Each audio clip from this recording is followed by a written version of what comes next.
Durante 5 años caminé junto a Laura por un sendero que yo creía que era nuestro, aunque ahora entiendo que, en realidad, solo era mío.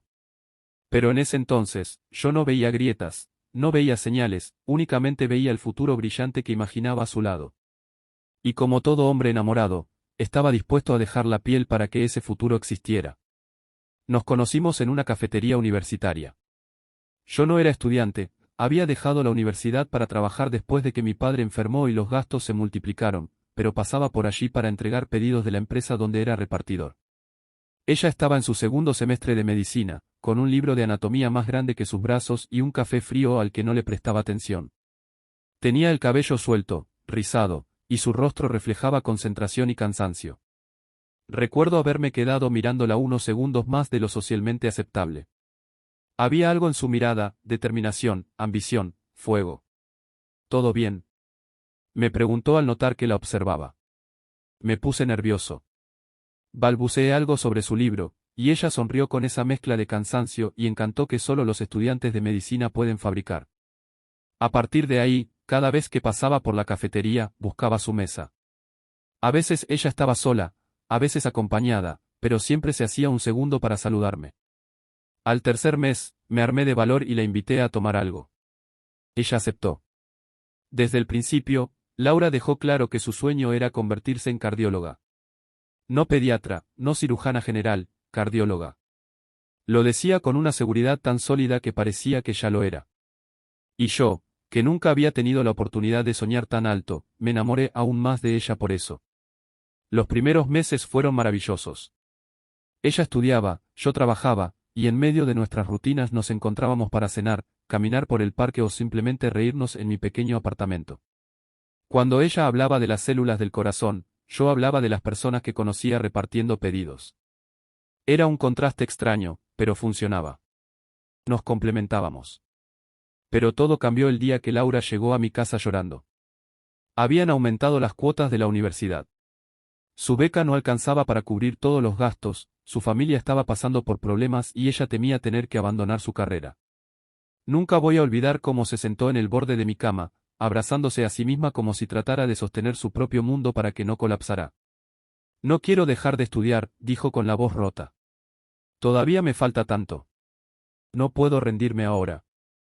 Y así, sin pensarlo demasiado, le dije. Yo te ayudo. Ella levantó la cabeza, sorprendida. ¿Cómo vas a ayudarme?, preguntó, casi con incredulidad. Trabajaré más. Buscaré otro empleo si hace falta. No vas a dejar la universidad, Laura. No mientras yo esté aquí. Sus ojos se llenaron de lágrimas. Me abrazó con tanta fuerza que me dejó sin aire. Y ese abrazo selló mi condena, aunque yo no lo sabía. En las semanas que siguieron, convertí mi vida en una máquina de trabajo. Renuncié a mi puesto de repartidor y entré a una fábrica de autopartes, donde el sueldo era un poco mejor y siempre había horas extras disponibles. Vendí mi moto, que había sido mi compañera fiel por años. Dejé de comprar cosas que no fueran absolutamente indispensables. Mi vida se redujo a trabajar, dormir y asegurar que Laura no perdiera su sueño. Ella, por su parte, brillaba más que nunca. No solo porque ahora podía seguir estudiando sin el miedo constante de quedarse sin recursos, sino porque realmente amaba lo que hacía. Entra al hospital como voluntaria en emergencias, se quedaba hasta tarde tomando apuntes, llenaba cuadernos con dibujos del corazón y cada día aprendía algo nuevo que estaba ansiosa por contarme. Hoy palpé mi primer corazón, me dijo una noche, radiante, como si hubiera tocado el universo con las manos. Yo la miré y pensé que todo valía la pena. Cada sacrificio. Cada hora extra. Cada plato de pasta que comía porque era lo más barato. La veía avanzar, crecer, fortalecer su camino, y yo me sentía parte de ese crecimiento. Pero, con el tiempo, algo cambió. Fue tan sutil que tardé meses en notarlo. Antes, cuando mi turno terminaba, Laura me llamaba para contarme su día. Pero poco a poco, empezó a decir que estaba ocupada, que tenía que estudiar, que estaba cansada. No cuestioné nada, su carrera era difícil, y yo sabía que ella debía concentrarse. Después comenzó a pasar más tiempo con sus compañeros. Me hablaba de ellos con entusiasmo, de las noches estudiando en grupo, de las bromas que hacían durante las guardias, de los profesores que les exigían más que a nadie. Yo escuchaba con paciencia, pero había algo en su voz, un brillo diferente, que me hacía sentir fuera de su mundo. Un día llegó con un vestido nuevo. ¿Y eso? Pregunté sorprendido. Sabía que no teníamos dinero para ese tipo de gastos. Una compañera me lo prestó, respondió a la ligera. Pero su expresión no era la de quien viste algo prestado. Era la de quien se siente renovada, importante. Hermosa. Comenzó a cuidarse más, maquillaje, peinados, perfumes que yo nunca había visto en nuestra casa. Yo le pregunté si algo pasaba. Ella sonrió. Solo quiero verme bien, dijo. Estoy rodeada de médicos todo el día, no puedo ir por ahí descuidada. Aquella frase me dolió más de lo que admití. Significaba que, para ella, yo era parte del mundo, descuidado. Pero me guardé mis sensaciones y seguí apoyándola. Porque así funciona el amor tonto, el amor ciego, el amor que cree que todo se arregla si uno da más. Las noches en que estudiaba conmigo se volvieron raras. Cuando yo la invitaba a cenar, ella decía que tenía clases. Cuando le proponía ver una película, prefería dormir. Comencé a sentirme como un huésped en mi propia relación. Aún así, nunca dejé de trabajar. Nunca dejé de pagar la universidad. Nunca dejé de creer en nosotros. La víspera de su graduación, la encontré frente al espejo, probándose el vestido que usaría al día siguiente. Era precioso, rojo, ajustado, elegante. Ella se veía tan distinta de cuando la conocí, tan segura, tan distante. ¿Te gusta? Me preguntó. Estás hermosa, respondí, sincero. Ella sonrió, pero no fue una sonrisa para mí. Fue una sonrisa para sí misma, para la imagen que veía reflejada en el espejo. Era la sonrisa de alguien que ya había cruzado un puente dejando atrás a quienes la ayudaron a construirlo. Esa noche me acerqué para abrazarla, pero ella se hizo a un lado, diciendo: Mañana será un día largo. Necesito descansar. La miré acostarse sin decir una palabra. Me senté en la cocina, bajo la luz tenue, y pensé en los últimos 5 años. En todo lo que habíamos compartido. En lo que yo creía que éramos. No sabía que, al día siguiente, esa ilusión se rompería como un vaso cayendo al suelo. Lo único que sabía, en ese momento, era que estaba cansado. Muy cansado. Pero feliz por ella. Y completamente ciego a lo que estaba por venir. El día de la graduación amaneció radiante, como si la ciudad misma hubiera decidido celebrar a los nuevos médicos. El cielo estaba despejado, el aire olía a flores frescas y todo parecía tener un brillo especial. Yo desperté antes que Laura, incapaz de dormir por la emoción. La había visto luchar tanto, sacrificar tanto, empujar su cuerpo y su mente más allá de lo imaginable durante 5 años. Para mí, ese día era la recompensa por cada turno extra, cada factura pagada, cada noche en la que volví tarde del trabajo y ella ya dormía sobre sus apuntes. Mientras ella se preparaba, yo planchaba mi camisa vieja, la única que tenía para ocasiones especiales. La miraba arreglarse con una mezcla de orgullo y nostalgia. Parecía otra persona, segura, elegante, radiante. Y aunque su distancia comenzaba a doler como una astilla en la carne, me convencía una y otra vez de que era el estrés de la graduación, o quizás la emoción. Nunca imaginé que ese brillo no tenía nada que ver conmigo. Llegamos al auditorio lleno de padres, parejas, amigos y profesores. La emoción flotaba en el aire como un perfume dulce. Las familias aplaudían, reían, lloraban. Yo busqué un asiento y guardé el mejor lugar para verla subir al escenario. Ella se fue con sus compañeros, sin mirarme demasiado. Apenas me dijo: nos vemos después. Cuando la fila comenzó a avanzar y llamaron su nombre, me puse de pie y aplaudí con todas mis fuerzas.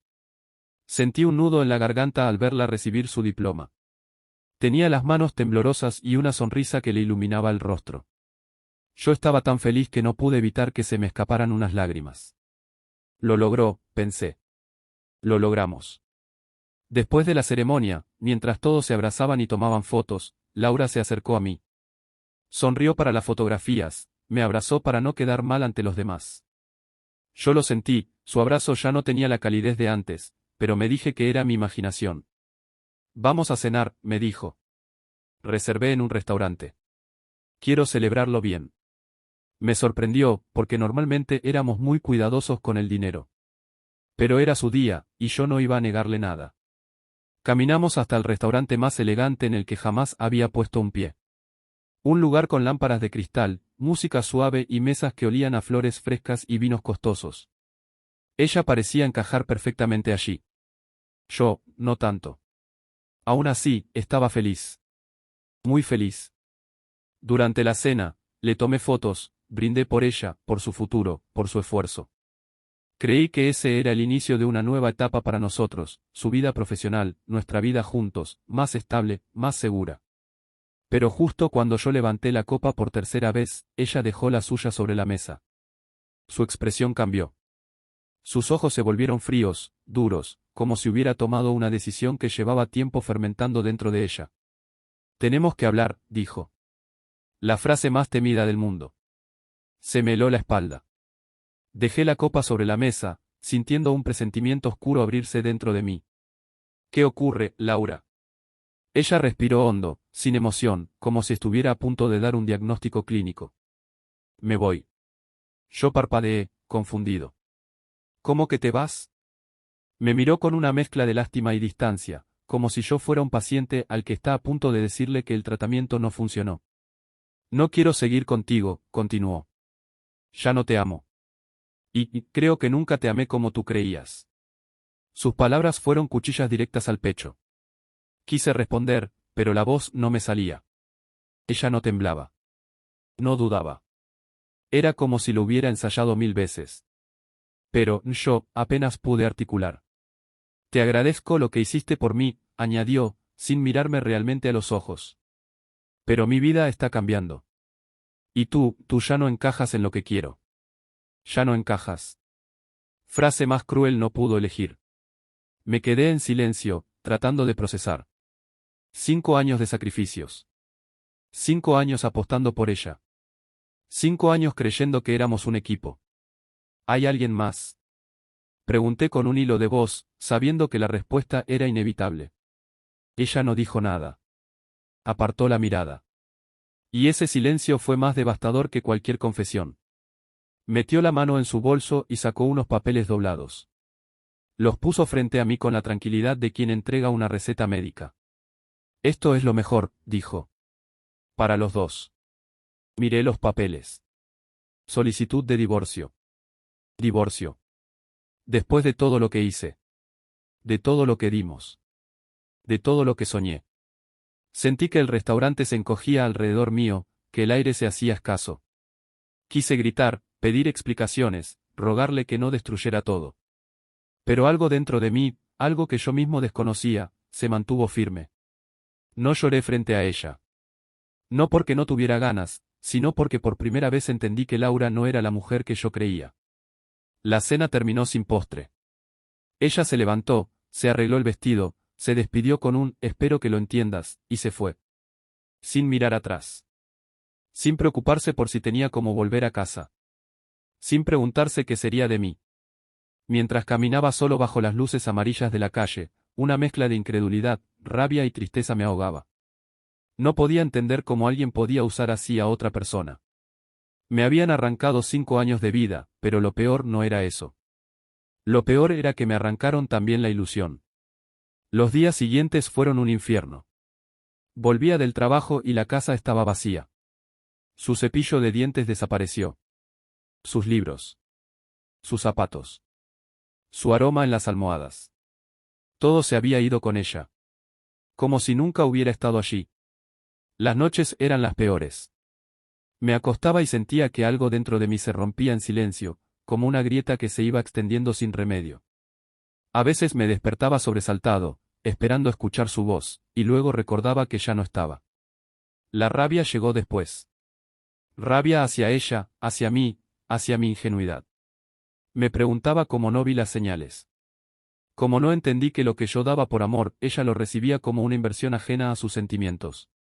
Pero el dolor, poco a poco, se transformó en claridad. Un día, mientras caminaba hacia la fábrica con el sol naciendo a lo lejos, algo dentro de mí se iluminó. Por primera vez en meses respiré hondo sin sentir que un puño me apretaba el pecho. Comprendí que había perdido a una mujer, pero había recuperado algo más valioso, mi libertad. Mi capacidad de reconstruirme. De volver a soñar sin cadenas. De poder invertir en mí, en mi propio futuro, en mis propios deseos. Algo que nunca hice mientras estuve con ella, porque toda mi energía, tiempo y dinero fueron para su carrera, su sueño, su vida. A veces, la gente se va de la manera más cruel. A veces, la traición llega en bandeja de plata, justo cuando creías que habías ganado. Pero también aprendí que la vida tiene una forma extraña de liberarnos de aquello que no nos corresponde. Y aunque no lo supe en aquel momento, ese divorcio, esa herida profunda, se convertiría en el punto exacto donde empezaría mi verdadera vida. Una vida donde yo era, por fin, el protagonista. Donde el sacrificio era para mí. Donde mi amor propio valía más que cualquier promesa rota. Ella me pagó con el divorcio. Pero la vida, me pagó con un renacer.